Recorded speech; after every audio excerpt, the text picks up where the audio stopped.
Assalamualaikum. This is Tahir Afaki and you are watching my channel Wide Vision. जर्मी Bentham अपनी theory of utilitarianism की वजह से इंतहाई ज़्यादा फेमस है। आप ये कह सकते हैं कि ये यूटिलिटेरियनिज्म एक इनकलाबी थ्योरी थी जिसकी वजह से वेस्ट में बहुत ज़्यादा तब्दीलियाँ रूनुमा हुई। मतलब जो स्टेट स्ट्रक्चर, उसके फंक्शंस, इवन डेमोक्रेसी, उसके जो है मकासद, उसमें ये एक बड़ी तब्दीली का पेशखैमा साबित हुआ। तो बुनियादी तौर पर जर्मी बेंथम ये इंग्लिश फ़िलासफ़र, जूरिस्ट और सोशल रिफॉर्मर था। इसे फाउंडर ऑफ यूटिलिटेरियनिस्ट भी कहा जाता है। तो ये लंदन में 1747 में पैदा हुआ और 1832 में लंदन में ही इसकी वफ़ात हुई है। तो ऑक्सफोर्ड का ये पढ़ा हुआ था, ऑक्सफोर्ड का ग्रेजुएट था। इसका जो मेन इंटरेस्ट था वो पॉलिटिकल फ़िलासफ़ी, लॉ, एथिक्स और इकोनॉमिक्स में था। ये किन किन लोगों से मुतासर हुआ? अब पहले तो इसका ना वो आप दौर अपने जहन में रख लें कि ये इंडस्ट्रियल रेवोल्यूशन यूरोप में आ रहा था। यूरोप इंडस्ट्रियलाइज हो रहा था, जिसकी वजह से मटेरियल इंटरेस्ट लोगों का बढ़ता जा रहा था। मटेरियली जो लोग ज़्यादा अपर हैंड होते उनको माशरे में बड़ा मुकाम मिलता था, जो लोअर पे होते थे उनको कम। तो मादा परस्ती इस दौर का सबसे बड़ा खासा थी। तो ये एक तो जर्मी बेंथम के दौर का असर था कि उसे लगा कि जो बंदा ज़्यादा से ज़्यादा यूटिलिटी कर सकता है, चीज़ों को इस्तेमाल कर सकता है, प्रोड्यूस कर सकता है, तो वो ज़्यादा अपर हैंड होगा, वो ज़्यादा कारआमद शख्स होगा। फिर इसके साथ साथ इसी से मुतल्लिका जो फ़िलासफ़र इसके जहन पे जिन्होंने असर अंदाज किया था, एक ग्रीक फ़िलासफ़र था एपिक्यूरियस। उसकी फ़िलासफ़ी भी है एपिक्यूरियनिज़म, तो उससे ये बहुत ज़्यादा मुतासर था। फिर John Locke, David Hume, Montesquieu, Thomas Hobbes, इन लोगों से बहुत ज़्यादा मुतासर था। और बाद में अपनी फ़िलासफ़ी के ज़रिए जो इसने असरात मुरतब किए हैं, तो उसमें हम देखेंगे जे.एस. मिल, उस पर इसने बहुत ज़्यादा इसके आइडियाज़ ने असर किया। जेन आस्टन है, उस पर इसने बहुत ज़्यादा असर अंदाज हुए इसके ideas. Robert on, A.V.. Dicey, ये बड़े बड़े फ़िलासफ़र्स हैं, जूरिस्ट हैं, लॉ मेकर हैं, जिन पे जर्मी बेंथम के आइडियाज़ का बहुत ज़्यादा असर हुआ। इवन इंटरनेशनल लॉ में भी जर्मी बेंथम का नाम सर फहरिस्त है। तो अब हम आइडियाज़ की तरफ आते हैं। इसके आइडियाज़ में सबसे पहला आइडिया यूटिलिटेरियनिज़म का है, अफादियत पसंदी। मतलब आप सिंपली ये देख लें कि जो चीज़ आपको ज़्यादा से ज़्यादा फ़ायदा दे, ये सिंपली यूटिलिटेरियनिज़म की डेफिनेशन है। अब इसमें जर्मी बेंथम हमें बताता है कि इंसान में दो तरह के ही जज्बात हैं, एक खुशी का जज्बा और दूसरा गम का जज्बा। कहता है जिस चीज़ से खुशी हासिल हो रही है वो आपके लिए बेहतर है, जिस चीज़ से आपको गम मिल रहा है वो आपके लिए गलत है। मतलब ऐसे ही है कि अच्छाई क्या है आपकी, जिससे आपको खुशी मिल रही है, जिससे आपको प्लेजर मिल रही है, जिससे यूटिलिटी प्रोड्यूस हो रही है, वो अच्छाई है। बुराई क्या है? जिससे आपको नुकसान मिल रहा है, जिससे आप जो है वो नीचे से नीचे आ रहे हैं, तो ये आपके लिए गम है। तो ये दो जज्बात, इन्हीं जज्बों पे इसने अपनी इस यूटिलिटेरियनिस्ट थ्योरी की बुनियाद रखी है। आप सिंपली थॉमस हॉब्स का आपको पता होगा, थॉमस हॉब्स ने भी अपने आइडिया की जो बुनियाद, जो स्टेट ऑफ नेचर में उसका कहना था कि दो ही आइडियाज़ जो है वो एग्जिस्ट करते हैं। वो क्या है? वो खुशी और गम। खुशी और गम दो ही ये आइडियाज़ जो हैं वो है।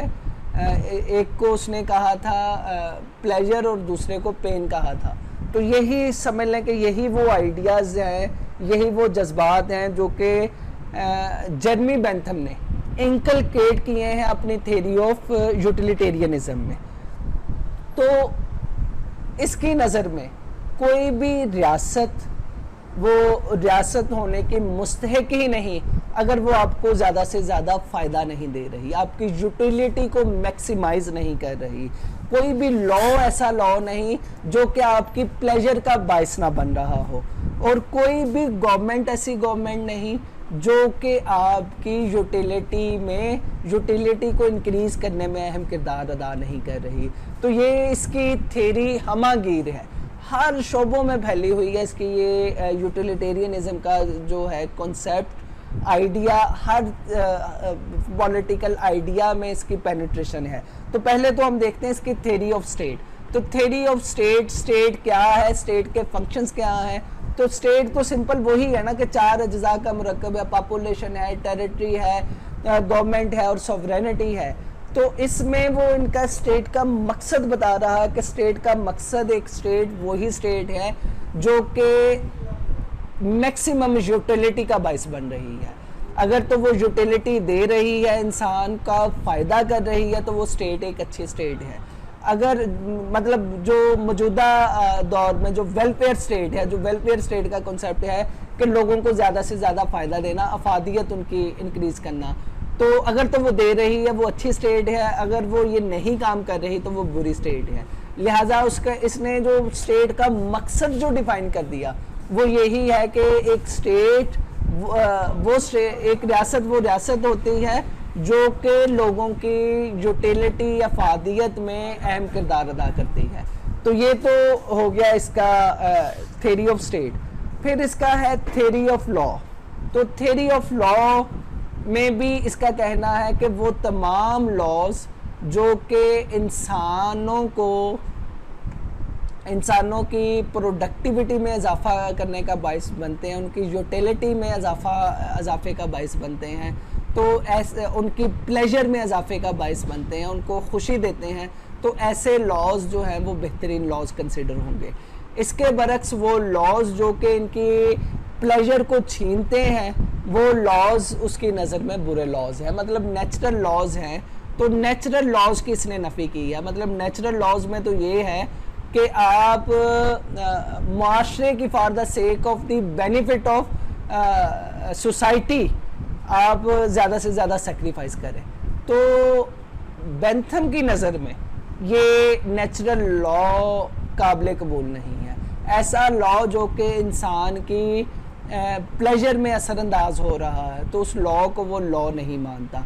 इसी तरह जो एथिकल प्रिंसिपल्स हैं कि आप दूसरे का भला करेंगे तो आपका भी भला होगा, तो बेंथम इनको नहीं मानता। बेंथम कहता भाई ऐसे लॉ का फ़ायदा ही नहीं है, इससे यूटिलिटी इंक्रीज़ नहीं हो रही बल्कि डिक्रीज़ हो रही है। तो जिस काम में आपकी यूटिलिटी इंक्रीज़ हो वो आपके लिए बेहतर है, जिसमें नहीं हो रही वो नुकसानदेह है। इसी तरह हम इसका देखते हैं थ्योरी ऑफ गवर्नमेंट जो है जेरमी बेंथम की, तो उसमें ये मोनार्कियल सिस्टम को बिल्कुल नापसंद करता है। क्यों नापसंद करता है? क्योंकि बादशाह सिर्फ और सिर्फ अपनी यूटिलिटी चाहता, अपने फ़ायदे के लिए वो काम करता है, अवाम के फ़ायदे के लिए वो बिल्कुल कोई काम नहीं कर रहा होता। तो ऐसा निज़ाम उसके लिए नाकाबिल कबूल है। ख़ुद भी ये ब्रिटिश था और बरतानिया में बादशाही निज़ाम चल रहा था, अगरचे वहाँ पे अवामी नुमाइंदगान बैठे हुए थे, हाउस ऑफ लॉर्ड्स में, हाउस ऑफ कॉमन में बैठे हुए थे, लेकिन इसका कहना था कि ये गलत है, बादशाही निज़ाम गलत है, हाउस ऑफ लॉर्ड्स गलत हैं। ये कौन होते हैं जो अवाम पे आके रूल करें? ये कभी भी अवाम की मंशा के लिए काम नहीं कर सकते, अवाम के फ़ायदे के लिए काम नहीं कर सकते।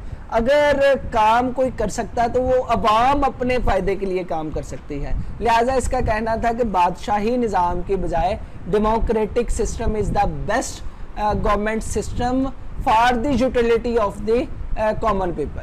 तो डेमोक्रेटिक सिस्टम वो बेस्ट सिस्टम है, वही यूटिलिटी प्रोड्यूस करेगा। और इधर भी जेरमी बेंथम ने जो हुकूमत का बुनियादी मकसद वो यही रख दिया है कि अवाम के लिए वो यूटिलिटी प्रोड्यूस करे, अवाम को ज़्यादा से ज़्यादा खुशी फराहम करे, ज़्यादा से ज़्यादा प्लेजर फराहम करे। तो ऐसी गवर्नमेंट जो है वो ज़्यादा बेहतर है, ज़्यादा बेस्ट फॉर्म ऑफ गवर्नमेंट है जो कि अवाम को ज़्यादा से ज़्यादा फ़ायदा दे। तो हम ये कह सकते हैं कि मौजूदा वेलफेयर स्टेट सिस्टम वो असल में अखज़ किया हुआ है जर्मी बेंथम की थ्योरी ऑफ यूटिलिटेरियनिज्म से। तो ये है जर्मी बेंथम के आइडियाज़। इन आइडियाज़ का असर आने वाले फिलोसफर्स पे भी हुआ, आने वाले ज़मानों पर भी हुआ। इवन आज भी हम देखें हमारे दौर में उस इंसान को बेहतर इंसान तस्वर किया जाता है जो ज़्यादा से ज़्यादा प्रोडक्टिविटी दे, जो ज़्यादा से ज़्यादा प्रोड्यूस करे, और इस प्रोडक्शन की बेस पे उसकी जो है जर्मी बेंथम के मुताबिक कि जितना वो प्रोड्यूस करेगा उतनी ही ज़्यादा उसे खुशी भी मिलेगी, उसे फ़ायदा भी मिलेगा। तो ये है बुनियादी कॉन्सेप्ट जर्मी बेंथम का।